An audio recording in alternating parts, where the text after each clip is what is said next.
पैठण या ठिकाणी ही दशक्रिया विधी करण्याची जी व्यवस्था आहे नगर परिषदची खूप व्यवस्थितरित्या आहे. पावसा पाण्याची आणि उन्हाची फार मोठी सुविधा आहे. परंतु गोदावरी पात्रामध्ये असलेली घाण पाहता नगर परिषदेने या ठिकाणी त्यांचे एक कार्यालय उभे करावे आणि त्या कार्यालयातून माईकद्वारे येणाऱ्या तीर्थकरू, यात्रेकरू किंवा दशक्रिया विधी करणाऱ्या लोकांना मार्गदर्शन करून नियमाचे बंधन घालावे, जेणेकरून या पाण्यामध्ये कपडे वगैरे विनाकारण फेकले जाणार नाहीत.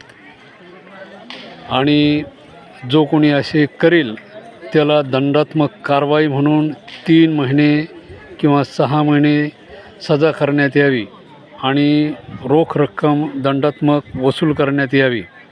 आणि या नदीपात्रामध्ये एक नौका कायमस्वरूपी फिरती ठेवावी, जेणेकरून ही घाण स्वच्छ होईल.